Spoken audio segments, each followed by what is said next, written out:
dic Abel, bueno, Abèlix en diuen, i jugo en el Futbol Club Barcelona de la Lliga Genuine Santander. Com he arribat? No ho sé ni explicar-t'ho, no ho sé. No. Jo em trobo l'Abèlix molt xof, realment a mi m'impacta. Estava malament, anímicament. Vaig estar buscant com el podia ajudar.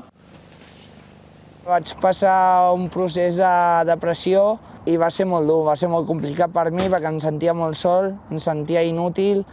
Sí que vam veure que el tema del futbol del Barça, doncs l'Abèlix era un gran fanàtic i a partir d'aquí va ser, bueno, agafem aquesta passió i anem a mirar d'aquí què en podem treure. Canvis, pues, canviar l'actitud meva, que estava cabrejat amb el món, cabrejat amb la vida, dir que la vida és una M. I amb tot això que, bueno, apareix les proves del Barça.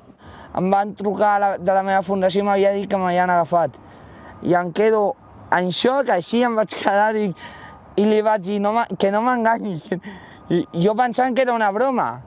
L'Abèlix és un noi fantàstic.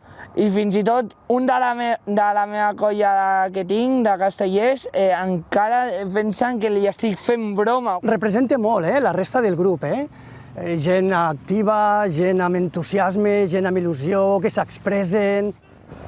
Xuta! Ara xutes tu! Aquí ells tenen unes capacitats que nosaltres anem a intentar ajudar-los a desenvolupar. És una mirada molt més enllà del futbol.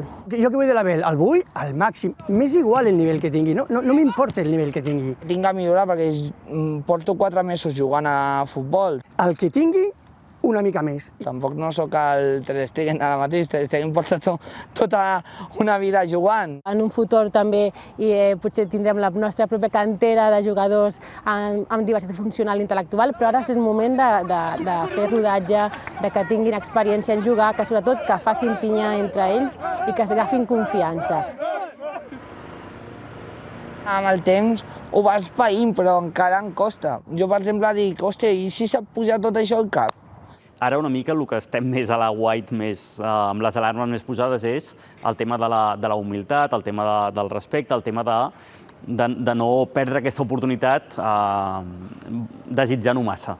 Jo a la meva família també els hi pregunto, estic sent a l'Abel que sempre ha sigut? I em diuen sí. Doncs això em tranquil·litza.